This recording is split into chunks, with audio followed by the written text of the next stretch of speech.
Fourth views, चौथा विचार, बाकी ठीक। बिहार की राजनीति के संदर्भ में एक सवाल यह है कि क्या उन्हीं जातियों का उत्थान हुआ, विकास की मुख्य धारा से जुड़ी जिनके नेता मुख्यमंत्री रहे?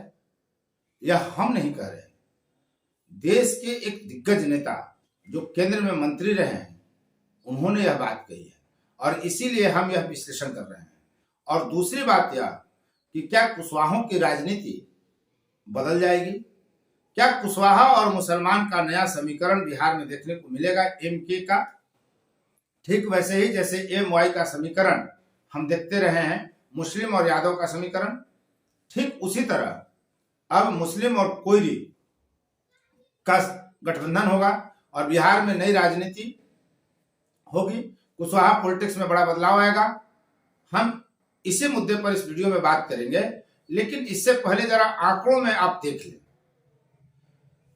लगातार बिहार में भूमिहार, राजपूत, ब्राह्मण और लाला मुख्यमंत्री बनते रहे हैं और इनकी आबादी इस प्रदेश में क्या है? राजपूतों की 5.2, भूमिहार की 4.7, ब्राह्मण का 5.7 और कायस्थ का 1.5% आबादी रही है। कुर्मी का 3-3.5% माना जाता है, जिसके नेता नीतीश कुमार अभी मुख्यमंत्री हैं, और कायस्थ मात्र 1.5%, जिसके दो नेता बिहार के मुख्यमंत्री रहे। पासवान, चमार और मुसहर भी प्रदेश के मुख्यमंत्री रहे हैं। आप कह सकते हैं कि राजपूत, भूमिहार, ब्राह्मण और कायस्थ के मामले में तो यह बात सही है कि जिन जातियों का नेता मुख्यमंत्री बना उन्हीं का विकास हुआ, वही विकास की मुख्य धारा से जुड़े। लेकिन अब दलित में आइए। दलित आबादी में पासवान का हिस्सा 5.1% है, चमार 5.3% और मुसहर 2.37%। तीनों ही जाति से मुख्यमंत्री बन चुके हैं बिहार में। तो क्या इनका उत्थान हो गया? इन जातियों का विकास हुआ? यह आप अपनी गले मुहल्ले से लेकर प्रदेश और देश के स्तर पर भी खुद ही देख रहे हैं, इसलिए इस पर कुछ कहने की जरूरत नहीं है। अब आइए पिछड़ी जाति का। पिछड़ी जाति में यादव मुख्यमंत्री बने, कुशवाहा बने और कुर्मी बने। इनके अलावा तो कोई पिछड़ी जाति से नहीं बना। यादव में लालू प्रसाद यादव, राबड़ी देवी, दरोगा प्रसाद राय जैसे लोग मुख्यमंत्री बने। कुर्मी मुख्यमंत्री को हम देख ही रहे हैं पिछले 17-18 वर्षों से। कुशवाहा जाति जिसकी हिस्सेदारी आबादी में 6.4 है और लगभग इस आबादी को कुर्मी से दोगुना माना जाता है, और कुशवाहों का दावा यह है कि वो 10%, 12% तक उनकी आबादी है। चूंकि जातीय आंकड़ा कहीं भी स्पष्ट नहीं है, 1931 के बाद जातीय जनगणना नहीं हुई है, यह बात आप कंफर्म रखें, इसलिए दावे अपने अपने हैं। लेकिन जो एक आंकड़ा मानकर चला जाता है उसके मुताबिक भी कुर्मी से लगभग दोगुना आबादी कुशवाहों की है, 6.4%, और इनका आज तक कोई मुख्यमंत्री नहीं। एक मुख्यमंत्री सतीश कुमार बने भी, जो इस बिहार में पहली बार पिछड़ी जाति के थे जो मुख्यमंत्री बने थे। यानी पिछड़ी जाति का पहला व्यक्ति जो बिहार का मुख्यमंत्री बना। लेकिन दुर्भाग्य देखिए सतीश कुमार का कि ये 3 दिन भी नहीं टिक सके।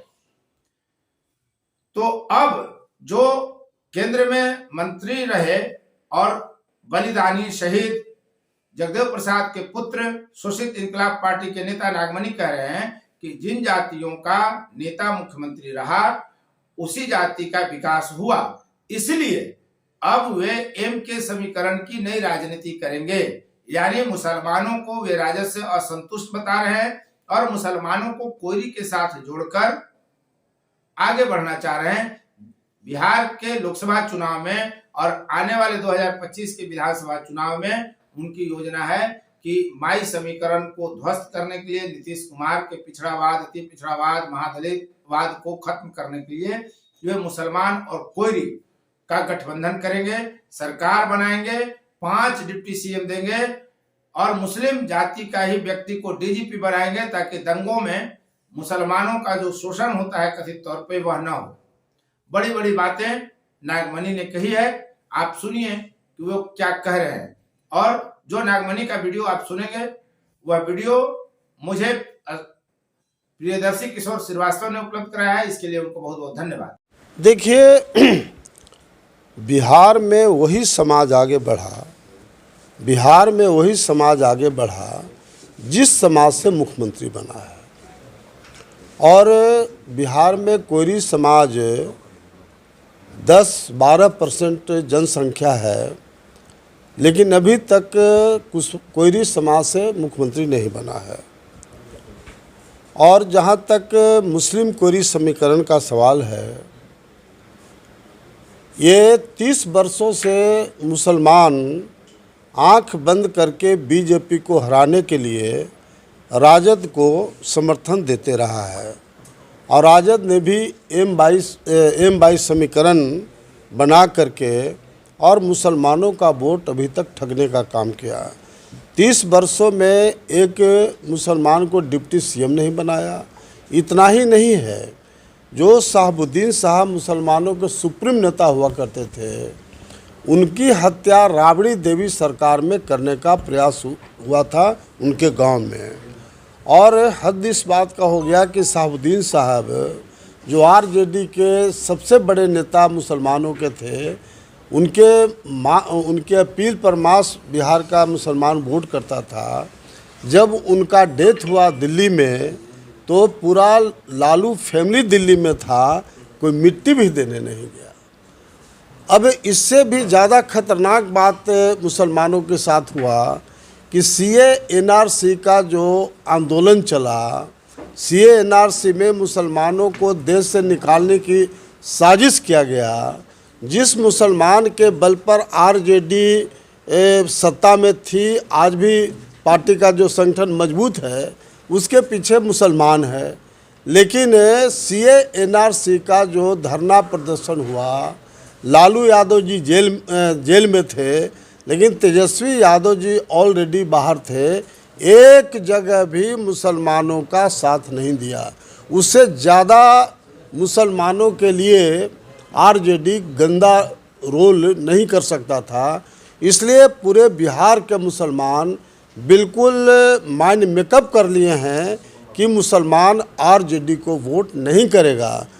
पिछले 3-4 महीना पहले गोपालगंज में उपचुनाव हुआ, एक भी मुसलमानों ने वहाँ वोट आरजेडी को नहीं दिया। वहाँ आरजेडी बुरी तरह से हारा। गोपालगंज में 60,000 मुसलमान का जनसंख्या था, लेकिन लालू यादव आरजेडी ने वहाँ एक वैश्य समाज जो आरएसएस का कैडर था, उसको पैसा लेके उसको टिकट दे दिया गया। उसी तरह से कुढ़नी में 50,000 मुसलमान का जनसंख्या था, वहाँ भी मुसलमान को टिकट न दे करके और आरएसएस का एक जो वैश्य समाज का था, उसको लोगों ने टिकट दे दिया। तो पूरे बिहार का मुसलमान का बच्चा राजद से अब नफरत कर रहा है।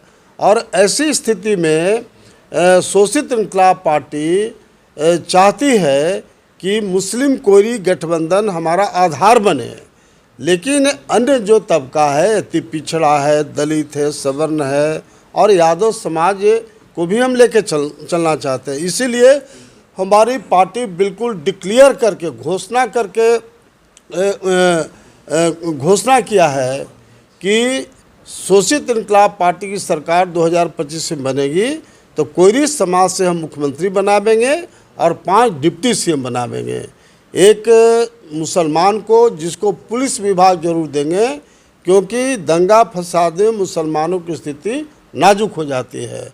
उसी तरह से एक अति पिछड़ा, एक दलित, एक सवर्ण और एक यादव समाज से भी उप मुख्यमंत्री बनावेंगे, ताकि यही 6 तरह का समाज है बिहार में मेजर, और हम सब समाज को लेके चलना चाहते हैं, किसी को छोड़ के नहीं चलना चाहते हैं। इसीलिए मेरा प्रायोरिटी यह है कि सबसे ज़्यादा नेग्लेक्टेड कौम मेजर मुसलमान और कुशवाहा है, इसलिए एट एनी कॉस्ट उसको हम प्रायोरिटी देंगे। उम्मीद करता हूं कि नागमणि के बाद सुनने के बाद आपकी राजनीतिक सोच में कुछ न कुछ उथल मचा होगा, कुछ आप सोचने पर मजबूर हुए होंगे। यदि इस चैनल पर आप नए हैं तो चैनल को सब्सक्राइब कर लें, शेयर, लाइक, कमेंट जरूर करें और राजनीति के हर मर्म को समझने के लिए, उसकी हर गतिविधि को जानने के लिए उसके राजनीति के जो पर्दे के पीछे हो रहा है उसको जानने के लिए आप इस चैनल पर अवश्य आए और सब्सक्राइब करें और एक बार जरूर पॉलिटिकल एनालिसिस, राजनीतिक विश्लेषण बिहार पॉलिटिक्स का हो या इंडियन पॉलिटिक्स का जरूर देखें। अब तक इस वीडियो में बने रहने के लिए आपको बहुत बहुत धन्यवाद। मैं उपेंद्र कश्यप, जय हिंद। फोर्थ व्यूज, चौथा विचार, बाकी फिर